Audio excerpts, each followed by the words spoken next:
भवन्तु सुखिनः सर्वे सन्तु निरामयाः।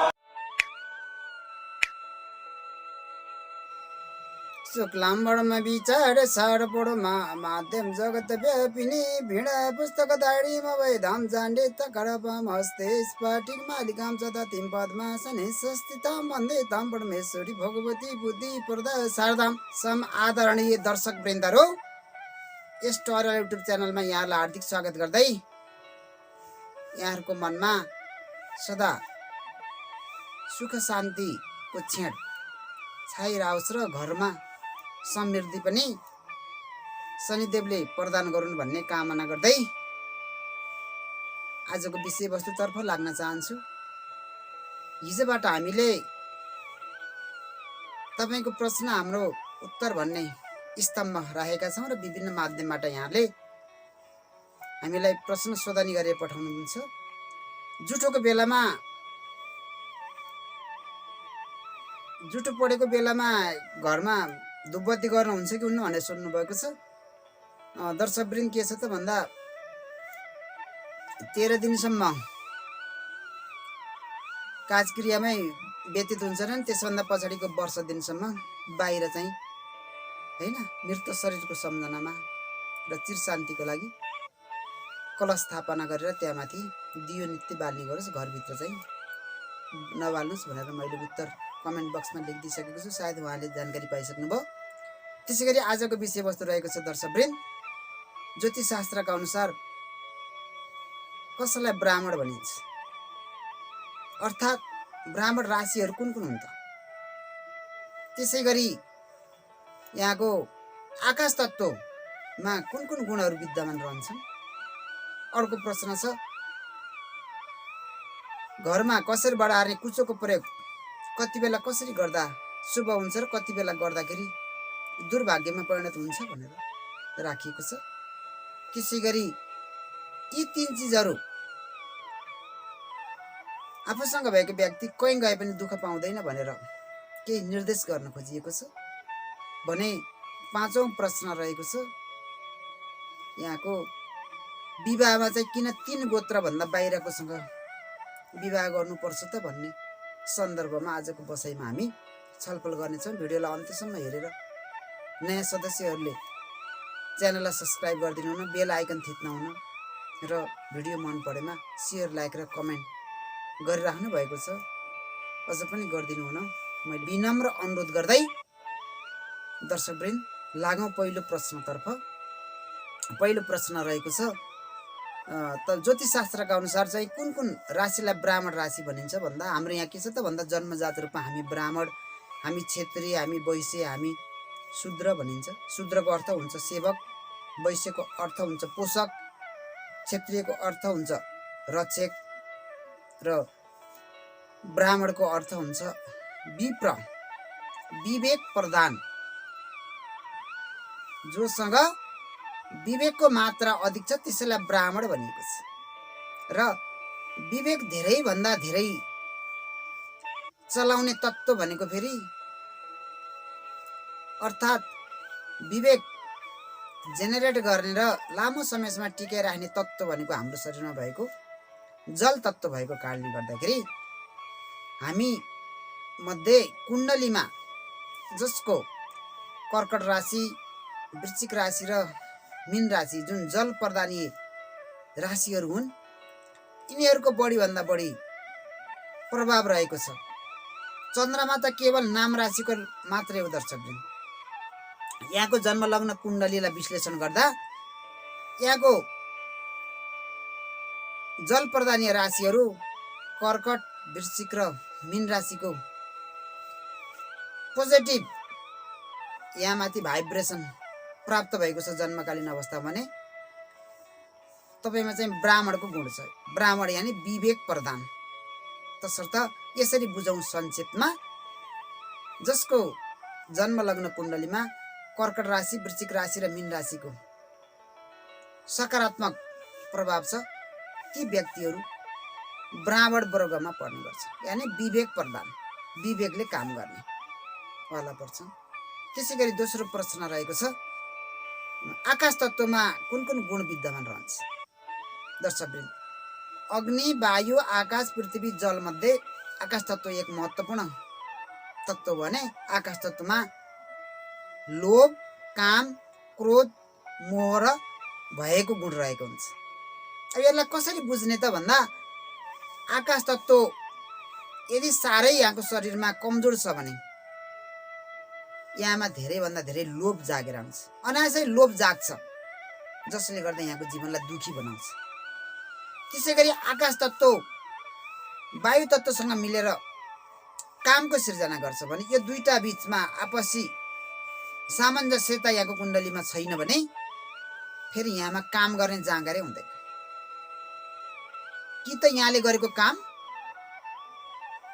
एकदमै दुर्भाग्यमा परिणत हुन्छ, कि जाँगरै छैन कि दुर्भाग्यमा परिणत हुन्छ। तसर्थ वायु र आकाश बीचमा पनि ब्यालेन्स हुनु जरुरी भयो, जसको परिणाम हो काम।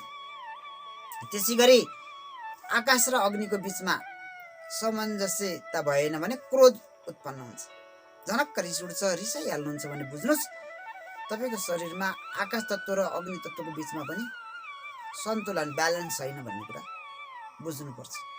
भने यहाँको आकाश र जल तत्त्वको बीचमा ब्यालेन्स भएन भने अनासै मोह लाग्छ, मोह बढेर आउँछ।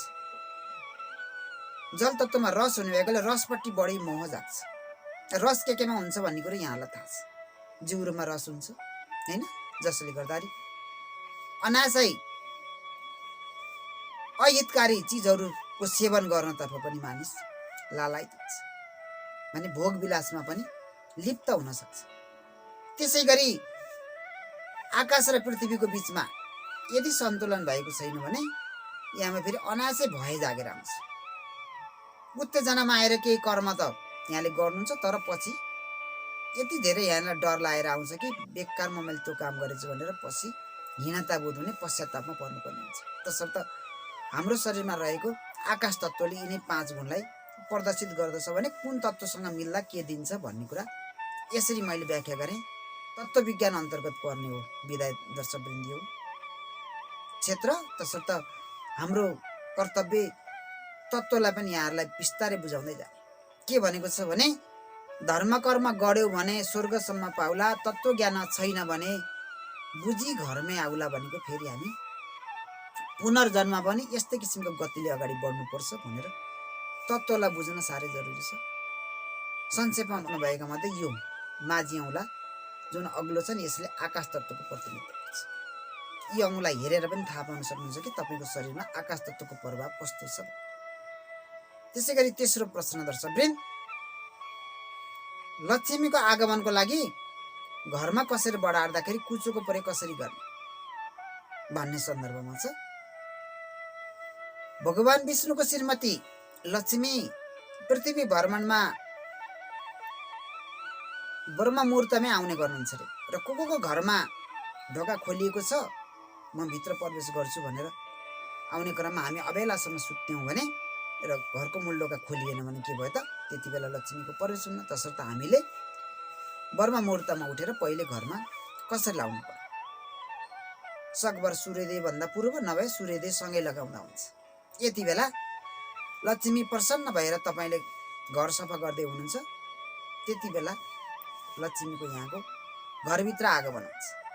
यहाँ अबेलासम्म सुत्नुभयो, राति अबेलासम्म बस्नुभयो, 9 बजेतिर उठ्दै कपाल फिजाउँदै कसरी बढार्दै हुनुहुन्छ भने लक्ष्मीको बहिर्गमन भइसक्यो, लक्ष्मी भगवान विष्णुसँग वैकुण्ठ लोक गइसक्नुभयो। तसर्थ चाहिँ त्यति बेला बढारेको कसरले त्यति बेला अबेला बढार्दै हुन्छ कसरी भने त्यसले के भयो त, लक्ष्मीको आगमनको साथ बहिर्गमन भयो भने दर्शकबिन साँझको बेलामा त झन् बढार्न हुँदै हुँदैन।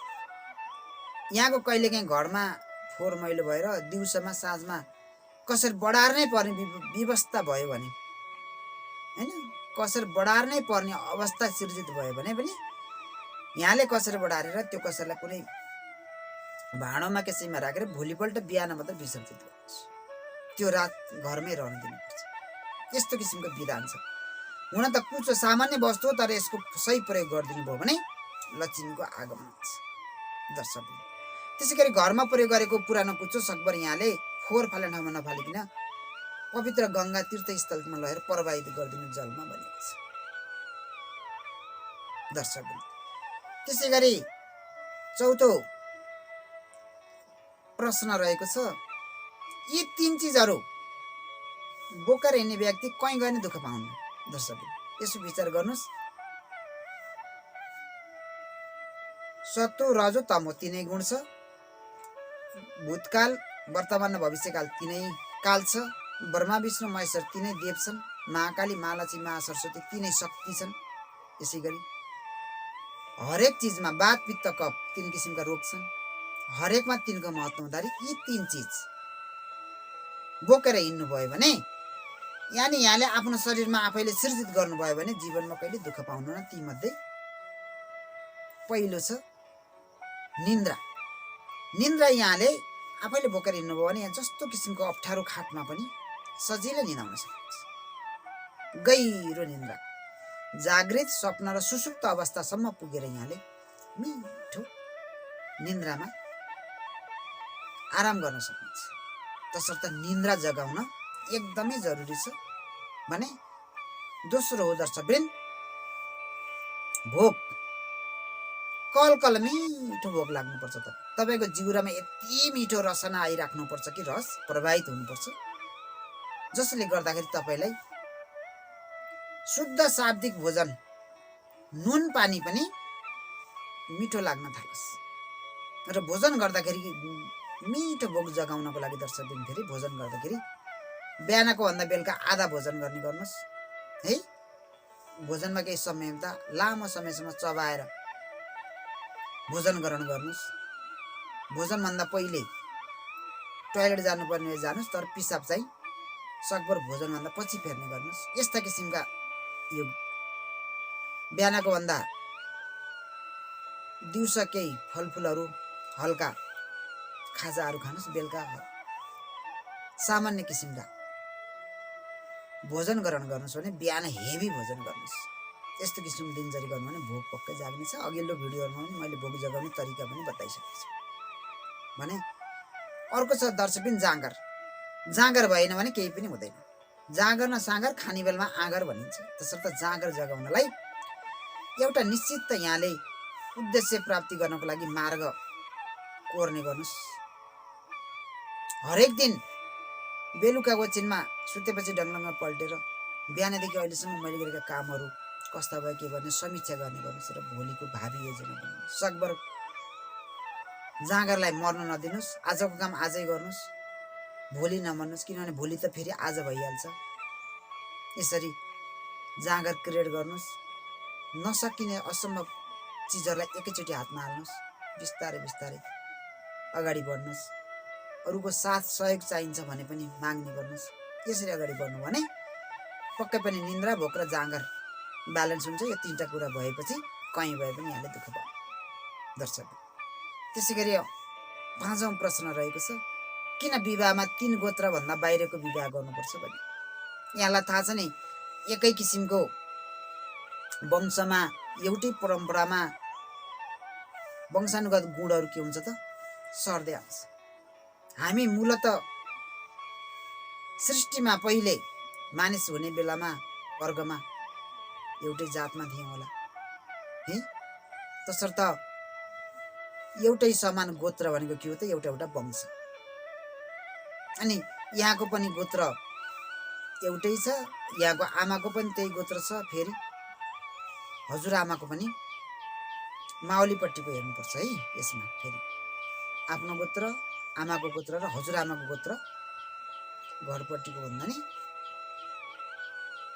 माओलीपट्टिको हेर्नुहोस्। अनि घरतिरै पनि यहाँको हजुरआमाको चाहिँ आफ्नो घरको गोत्र होइन के अरे, जन्मस्थानको गोत्र, विवाहभन्दा पूर्वको गोत्र हेर्नु भने के भन्दा फरक फरक गोत्र भएपछि वंशानुगत गुणहरू, वंशानुगत गुणहरूमा दोष बढी हुन्छ दर्शक। गुण कम हुन्छ, दोष चाहिँ बढी भेटिन्छ, जसले हामी रोगी हुन विवश हुन्छौँ भने विभिन्न किसिमका उथल पुथलहरू जीवनमा आउने गर्छन्। तसर्थ वैवाहिक सुखताको लागि र असल सन्तानको आगमन होस्, राम्रो जिन भरपूर रूपमा विकसित भएको होस् भन्नको लागि यसरी हामीले 3 गोत्र बाहिर भन्यो। 3 गोत्र भनेको आफ्नो गोत्र, आमाको गोत्र र हजुरआमाको गोत्र सोधेर बुझेर त्योभन्दा बाहिरी गोत्र प्रसङ्ग वैवाहिक स्थितिमा वैवाहिक बन्धनमा बाँधिनु भयो भने पक्कै पनि के हुन्छ त वंशानुगत गुणहरू आपसमा जुझ्न पाउँदैन, जसले गर्दाखेरि एक त यहाँको दाम्पत्य जीवनै सुखमय हुन्छ भने सन्तति पनि असल राम्रा सुसभ्य र संस्कारवान जन्मन्छन्। यसै कारणले गर्दा 3 गोत्र बाहिरको विवाह गर भनिएको अरू केही पनि होइन दर्शकबिन, बुझ्नुपर्ने कुरा। एउटै वंशमा एउटै गोत्रमा वंशानुगत गुणभन्दा नि बढी दोषको आगमन हुने भएको कारणले गर्दा त्यसबाट बचाउनको लागि यो कुरो ऋषिमुनिहरूले हाम्रो लागि छोडेर गएका हुन्। यसरी नै अरू समस्या विषयवस्तुमा यहाँले महत्त्वपूर्ण जिज्ञासाहरू कमेन्ट बक्समा लेख्न सक्नुहुन्छ। म क्रमशः उत्तर दिँदै जानेछु र यसरी प्रश्न उत्तर शैलीमा पनि यो प्रोग्रामलाई अगाडि बढाइन्छ। भिडियो कस्तो लाग्यो महत्त्वपूर्ण कमेन्टको अपेक्षा गर्दै अर्को एपिसोडमा भेटौँला। हस्त हरिओम।